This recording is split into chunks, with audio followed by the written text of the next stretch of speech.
No, it's going to be the Leona locked away, so a little bit more aggression there towards the bottom side. Yeah, and I mean, obviously a couple of squishies. You also got TF that can be solar flared relatively easily. A lot of champions that don't have too much mobility. The only thing I'm worried about is if Leona jumps in and gets polymorphed immediately, TusiN is going to be having a pretty fun time because Leona can rely on her combo when she does engage a lot of the time. It's not just, you know, throwing out solar flare and hoping that it lands. So we'll see how BeryL likes to get that going. Of course, he does go onto an engage support. That is BeryL. If you have, if you've never seen him play, he is the most aggressive, most roamy, and fun to watch, I'd say, support in the LCK. Definitely very much likes to get out of lane. Doesn't really like spending time with Ghost. I don't know how the relationship is in the gaming house, but maybe it's not so great because he just never wants to be with him. Not very good. If you are Ghost, however, if you're DAMWON, he's able to get around the map and really make sure things work out. But I'm really scared about the top lane. Renekton Nidalee is very, very difficult to deal with. And yes, Jayce has a pretty good matchup into Renekton, but if you're down 0-2, you're just probably going to lose. Yeah, it is going to come down to some jungle pressure as well, but Nuguri is... He's no stranger to getting in your face and saying, fight me. And looking for solo kills, getting solo killed himself, getting isolated killed, getting 0-2 power spike. It's going to be a fun game, this one. Absolutely. Let's get into it. Game number 1, KT versus DAMWON. This is for KT's pride, and so they can play spoiler. If KT are able to take down DAMWON here, then there's a chance that DRX can lock down first place if they can beat T1 tomorrow in the first match of the day. It would be very, very interesting. Spears flying on forward. This TF skin Let's see how it all goes. I never quite enjoyed this TF skin. I feel like there's not much going on. That's the soccer one, right? Is it? The referee? Red card? TF? Yeah, that's the one. Yeah, I think so. Again, I've said this on past broadcasts. I'm not really the type of guy that focuses too much on the skins, but there are some where I see them and I'm like, you know, he's got better skins. But either way, yeah, he kind of just looks like a sad cowboy, you know. There's not really much going on. He's got like a tiny little cape thing. I think the Hollow's End TF is just too good. That skin is like the Underworld TF. Yeah, that skin's rad. I'm a big fan.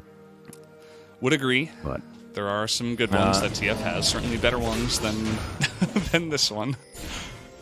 Unfortunately, no Disco Pony comes out from Malrang, but he does at least take the Ignite. He was the Ignite Graves. He's now going to be the Ignite Horse. And of course, you don't need Flash because you've got Onslaught of Shadows, so no worries there. How did he miss that scene?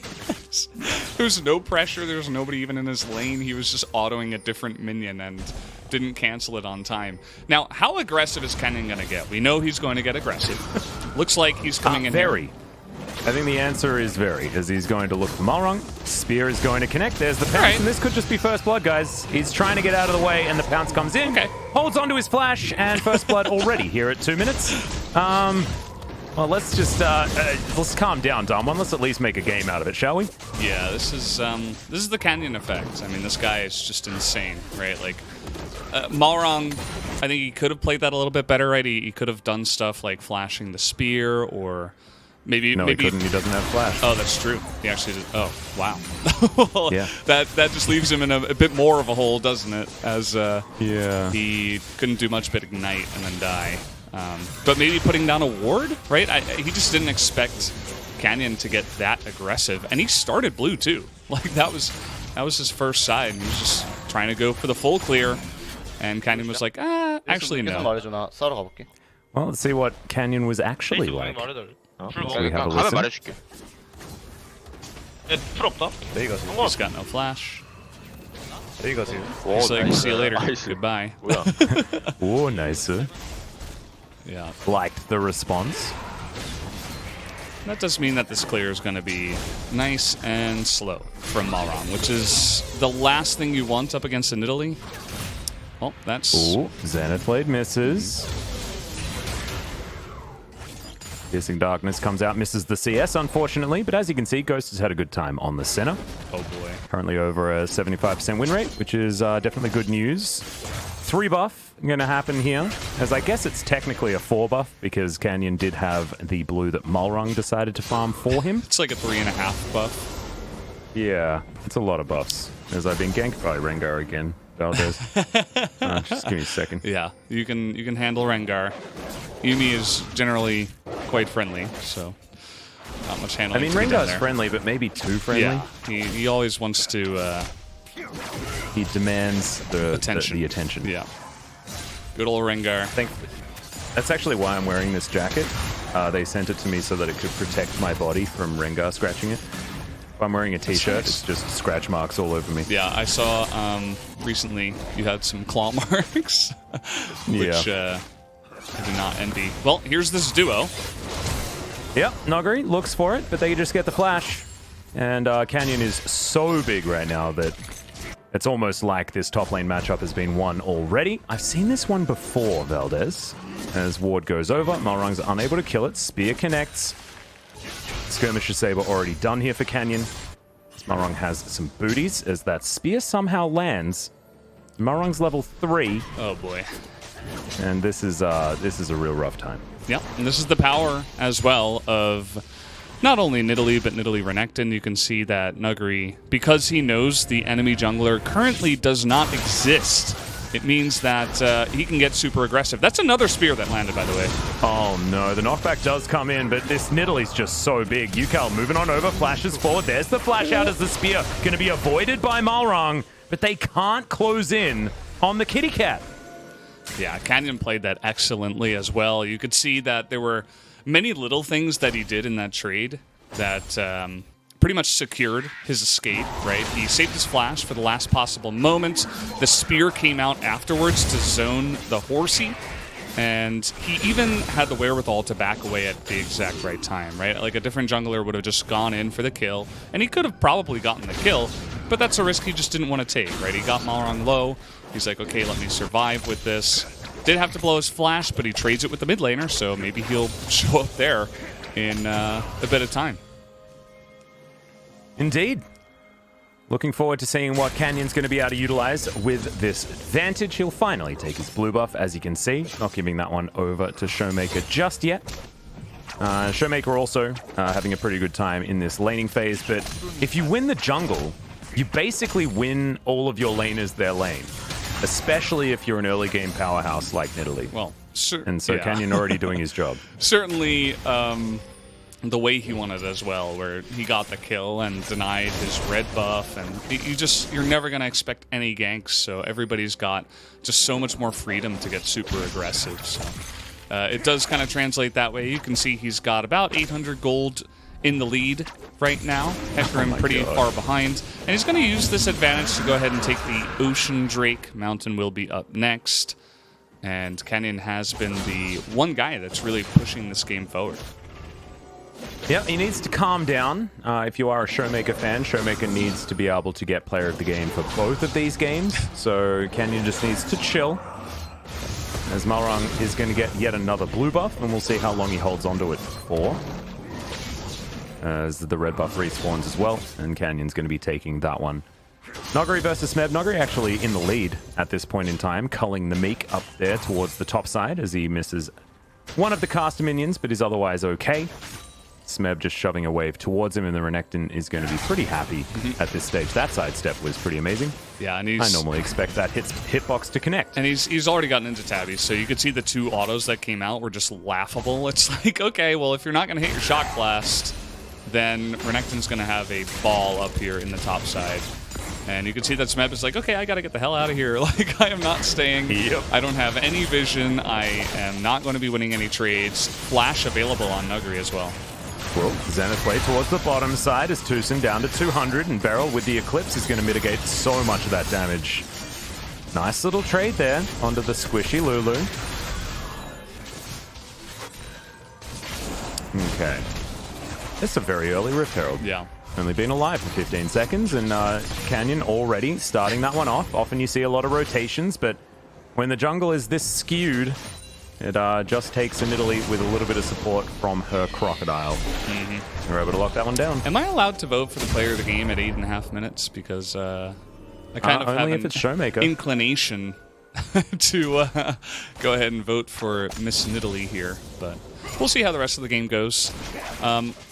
Keep in mind that Ucal doesn't have Flash and he's TF, so he has to play ultra safe. So it might look a little bit sad, right, the way that he's playing, but this is the way that he has to play because there's Flash available on ShowMaker. Nidalee could be anywhere. They have zero vision. I mean, look at the control hordes around the mid lane. There's Ucal has to hug his turret, and that's all he can do. So we were talking about jungle getting ahead and essentially winning lanes for the laners. This is one example of that. Ucal, for now, does not exist. And they're not really able to get proactive in too many of the other lanes at the same time, right? They have Ashe arrows, so I guess maybe they could look for something bottom side, but top side is not going to be easy to lock down. And again, they don't have much map control, so it will be difficult to make those ganks happen. The thing that I'm really worried about is that Malrang is so epically far behind, he's going to be extra punished for the Trinity Force rush that he's going to be going towards. Did pick up Skirmishing Saber before he actually completed it. We saw last time that it was just one component. As the arrow comes down on the bottom side, BeryL presses the W button, and they're just not going to be able to do enough damage here. KT, Zenith Blade even coming out aggressively. BeryL not going to be going in on that one just yet. The bottom lane is stabilized here for DAMWON, despite the fact that there is a 10 CS advantage for aiming. Don't think it matters too much in a Senna lane, as she's just going to be happily sitting back. I wonder if aiming is just like, well, I'm not really going to be able to use this arrow very opportunistically for later plays, as here we go up in the top side.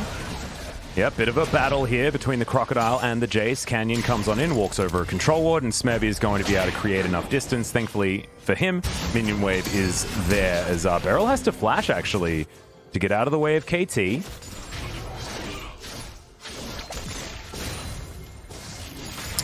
And they're actually going for something down here. We got TF and TP coming into the bottom side. Yeah, let's see what Ucal can do here with his first Destiny. 5 members underneath this turret. Nuguri's teleported in. They're trying to deal with the minion wave first, but already the center has been taken down. The big old Crocodile will deal with the Twisted Fate, but it's a double kill. And only one picked up for KT. Good flash out there from TusiN to make sure that the Emperor of Shurima's not going to take too much. Meanwhile. And in the meantime, Canyon takes down a turret top lane, and Shelly's going to be able to get a second shot. Oh, what? No vision! And TusiN's just gobbled up by the Crocodile. He's looking for more too. He's like, who else is left here? Let me tear down this city. He's gonna stop all the backs. It's so annoying. You've heard about the 0-2 power spike. I give you the 2-0 power spike. Let's see how he's gonna be able to get out of this one. He's actually going for the aggressive trade, and will get booped underneath the turret. So I cast a curse the heck out of good old Nuguri there. He is going to take his first death and even out the kill score after a decent trade for KT on the bottom side. That's just a typical Nuguri play, you know. He's like way too far forward where he should not be. He needs to know that the enemy mid laner could potentially have switched to the teleport, but maybe a little bit too little too late on that one. But yeah, probably shouldn't be running down the lane that aggressively. But again, it's just Nuguri things, as they're trying to turn this one around onto Ucal. Yeah, snare comes through. Land the Shield of Daybreak as well, as gold card will be eaten. But BeryL is otherwise unfazed. Canyon turns up. He's going to clear out a control ward as TusiN. He's so squishy, and it's so scary with the Nidalee here on the prowl, looking for anyone to take down. Yeah, if I'm him, I just run at the Mountain Drake, probably. He's looking to take some camps at the same time, so he'll do that first. TusiN's got to be careful. One spear, and he could probably be dead. No flash, no exhaust available, so he's got to does have wild take it growth, slow. So at least there's that for a bit of health. But you're right. I think that if he's discovered, it's going to be a really rough time. As one turret plate goes down in favor of the Jayce. There's now a Solar Flare to slow him down, but he's going to get stunned up and taken down. Smeb not going to last too long here as the Mountain Drake taken down at the same time. And thankfully for KT, it's going to be a Cloud Soul this game. Yeah, well, that spear is going to go wide. And you can see that Smeb, he's like, oh, Nidalee's bottom side, probably going to be on the Drake. This is my moment to try to get some value on the opposite side of the map but he forgot he was playing against DAMWON. He forgot he was playing against BeryL, who is always going to look for that topside gank, especially at those really opportune times, where he knows that Smeb is like, well, probably can look for a little bit of value, some plates. So he does get taken out. Here on this dive, you can see they actually get a massive play with the wild growth and Jayce. Everybody's jumping in, and it looks real good to start off. But then Nuguri is here, picks off one. TusiN gets super low. And for now, it's a 2-for-1. And eventually, you can see that he sees the backs coming in and just swipes forward. They were on vision for a long time in that brush. That was quite interesting the way that one worked out. And again, meanwhile, Nidalee was pushing the top side. But of course, Nuguri, he's just a really generous guy. So he says, here, I know that was probably a little bit traumatic for you guys. Let me give you a kill and help you get back into the game. And he does so. What a nice guy, like you say. Nuguri likes dying. He does. He just, he's always playing aggressively, always looking for the opportunities, and he's still ahead by a huge margin. 22 CS, and he's currently not laning against anyone as Smeb's still making his way back towards that top lane that he just has no right to be in, right? There's no turret. He can't be pushed up anywhere, and he will just be punished like he was mere moments ago.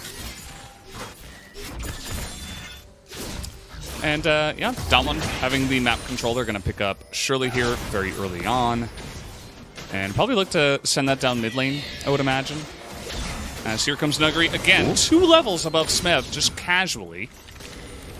Oh, Canyon's going to come in. The spear lands. Nuguri trying to turn it around, but stopwatch is utilized. Good fear back, but Nuguri's still just going to eat up the Twisted Fate. Arrow will connect. As the bottom lane is going to turn up first here for KT. Canyon's still looking for Smeb, though. The pounce is going to land. Goodbye, my friend. Double kill for the cat, who's now still looking for more. Misses that spear, though, is now aiming, looking for them, flashing on over. Solar Flare connects onto TusiN. He will be dead. ShowMaker gathers that kill up, and I think that you can write that one down. Canyon's taken player of the game for this one. Yeah, I don't think there's much competition for anyone else. This guy single-handedly carrying his team. It's crazy what he's able to do. Now he's going to get immense pressure in the mid lane, and he's all over them. I don't know. You could see that Ucal, he was looking for the very opportunistic play where it's like, if I get this stun down, maybe we can burst the Renekton. But Renekton's already got a phase, he's got Ninja Tabby. This guy is pretty tanky with dominance, and Nuguri, level 11 already. I mean, you're not just going to be able to hop in and burst him down, right? And with Nidalee nearby, who he sees, by the way, he sees Nidalee. So he knows he's immediately going to get stunned and speared. So factoring that in, he should say, okay, I probably shouldn't go in here. But either way, trying to make the play, and a homing spear coming out of Canyon to pick up the second kill.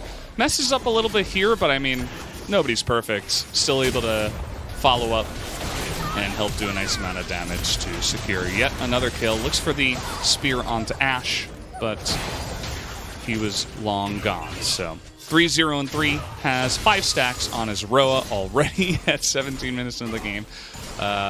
This is Canyon. Yeah, he's so strong. I think he put together the Rod of Ages at about 11 minutes into the game. Probably, yeah. So no big deal.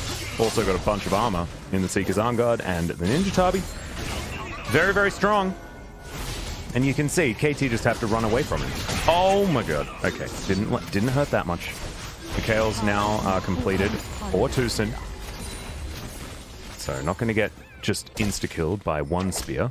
Canyon's not that far ahead just yet as Ucal trying to farm things out here towards the top side. But I don't think he's going to be able to stick around for too long as Ghost up here to pick up the minion wave.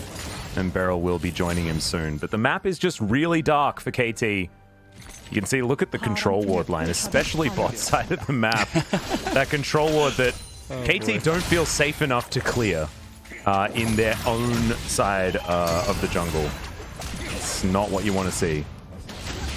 Yeah, it's pretty rough. This is like a prime example of Diffie and the Jiffy, right?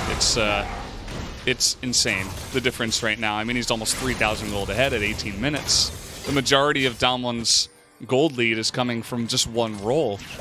It's not something that happens often. At least Lulu has Mikhail's now, so maybe some of those stuns and engages that DAMWON have been putting on will be negated just a little bit. As you can see, there's a play trying to be set up here on the top side. We'll see if they can dive again.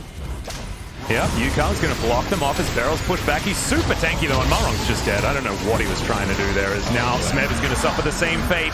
And that, ladies and gentlemen, we call an int as BeryL holds onto his stun for the most amount of time possible. Oh my god. Oh god, 8,000 gold before 20 minutes. Oh man. This game's done so, Valdez. That's one of the most unfortunate things I've ever seen in the LCK. Like, it's like, nice dive, guys. I'm going to teleport back home. And he does it in front of the Leona. I wonder whether she'll be able to interrupt me. FF20, guys. I'm AFK in the fountain. Good luck. That's kind of what I felt like he was saying there. Man, it is just so unfortunate for KT. I don't want to, you know, be too negative towards them, but at the same time, like, this is just one hell of a stomp. And it really is the DWGD effect. And keep in mind, guys, that it's not just KT that they do this to. I don't think it's because KT is a bad team that this is happening. It's just DWGD is unbelievably good. And they're super far ahead at this point, this you know? to T1, yeah, right? Like, well, they did it to T1, they did it to not DRX. close either. Yeah. They've done it to Gen G, and this is just so sad. This is so sad. And again, KT, they're looking to be proactive. You know what their comp does, right? It's Lulu, Hecarim, TF, right? They're really good at diving, but not when they're down 8,000 gold. And they're just trying to make stuff happen, but it's just not going to happen with DWGD responding with multiple teleports, the double teleport of ShowMaker and Nuguri, able to get there on time, and they've still got one extra with Ghost having one in the bottom side. Yeah, good old triple teleport to answer a lot of globals here on KT's side, but talking about compositions is pretty irrelevant at this point, is what it feels like. 7,000 gold lead at 20 minutes. Yeah, almost insurmountable. Very, very rough. Got Black Cleaver and Mana Immune completed already for Ghost. DWGD going to be starting off the Baron. 20 minutes. Your move, KT. 20-minute Baron. They're not wasting any time with that. Meanwhile, Nuguri's level 13, and he's kind of just running at the enemy team. Well, Nuguri's going to flash to get out of the way of Ucal. Arrow is going to miss. And, yep, they're going to trade Nuguri's flash for Baron. He'll take that. Sure. I mean, Nuguri just doing what he does. And, you know, he's hit that 2-death spike. It didn't come immediately. It wasn't 0-2. It wasn't, you know, it was actually 2-0 where we started off. But he's hit that 2-death spike, so he's going to be super scary in this game. He's got 2 items. Of course, double Black Cleaver is kind of interesting. Something we like to talk about here very often, but it is. But he's not going to be fighting with the Senna, so you can understand why he's going to do it. Senna Blade comes in, Snare going to miss as Ucal flashes away. Nuguri, in the meantime, is just going to be in that mid lane, pushing things out. Santal just go forward, and Malrang once again going for the engage. Canyon going to go golden immediately as BeryL finds the front line. Ucal down to half health, but Malrang, the one taking the brunt of the damage. And Aiming has to get out of there. They just don't have enough. The wallets are so heavy on DAMWON's side. And Nuguri's just getting to work on the turret. He wasn't even bothered with that. Teamfight moves immediately back to this inhibitor turret. And with their Baron buff, DWGD are looking like ShowMaker wants to go home when he's playing from home. It's ridiculous. He's like, come on, let's end it already. I gotta get the solo queue. Gotta make, you know, exactly. Gotta get my second account to second place on the ladder already. I'm wasting time. Let's go. Yep. And I think he's rank 1 at the moment, but yeah, you're right. He was rank 1 and 2. Yeah, and he needs that that's second account. That's all you can really settle for. Let's be honest. Yeah, he's got to get it up there. And I thought DWGD might have just like tried to end the game, but at least they're going to stop on the 2 inhibitors at 22 minutes. And because the Drakes were taken so early, we might have a Cloud Soul at about 23 minutes into the game. As you can see the engage, it's pretty nice, right? But again, you were talking about heavy wallets. This is like they're pirates and they have a giant chest of gold. Or multiple. I mean, you can't just easily carry that kind of thing. You can dump that on the head of your enemies, and it'll definitely wipe them out as well. So they are Davy Jones locker to the face. Yeah, they're reaching that level right now. 10,000 gold ahead. 23 minutes in. Yeah. There's 3 items on Canyon. He's also got a cheeky blasting wand as well. There is 1 Trinity Force and a small red rock that Malrang's put together. That's a gigantic jungle difference. And it's happened since level 1. I mean, Canyon illustrated this. He made it. He built it. He's the architect of winning in this particular game, and they are going to be able to lock down the Cloud Soul. And, I mean, DWG have denied every single turret take. They've denied every neutral objective on this map. This has been utter domination. Only 4 kills. That's all KT have been able to do. Otherwise, they've basically been passengers. Yeah, they got a couple Canyon's of plates, pop on over again. you know? Yeah, that's true. That's true. Top lane, Smeb got a plate. Great. There we go. And ShowMaker, I like his itemization. Doesn't even go for the Lost Chapter. Just going straight, strong items here. And it's because a lot of his damage is going to become just poke damage, you know? He's going to send in his soldiers, he's going to auto-attack a couple times, and then they're going to burn. And he'll do that again and again, especially when he's sieging. So it is going to be very valuable. As Canyon, he's just over here. He's like playing Spear Simulator. He's like, that's all he's doing, just throwing spears, seeing what he can Playing hit. darts, javelin. As BeryL is going to get chain CC, but will flash away. There's the Dawning Shadow to keep everyone alive and do a whole bunch of damage as Aiming has to run back to the fountain. Canyon, I mean, Ucal's looking for something, but I just don't think he's going to find it. Even if one of those gold cards goes off, it's not really going to be enough. As teleport back in from ShowMaker. Comes down with a new item, newly put together. We'll have to check in on what that one is. As there's a Solar Flare, Aiming going to get slowed down. Zenith Blade gets BeryL right in amongst it. Nuguri doing exactly the same thing. He is going to be turned into a cute little munchkin, but that's not what he's going to do once that happens. He's just going to be dominating the rest of KT alongside DWG. They do eliminate the horse. Malrang's had an awful game today. It's he's getting the Mystic treatment. Yeah. That's what it looks like. As DWG will clean up this game at 25.5 minutes. Yeah, it's pretty sad, but it all happened at level 2 as well. Well, BeryL's going in again. Smeb should be going down here as ShowMaker's looking for him off towards the backside. TF takes a while to die, but eventually does fall down as now it's the bottom lane versus the world. Some lower health bars, but Aiming just doesn't do any damage. It's just ridiculous. Nuguri jumps forward. That's the double kill. Very delayed. As TusiN says, no, you're not going to get me. I'm sitting on my fountain with my horsey friend watching my Nexus fall, and that's exactly what they're going to do.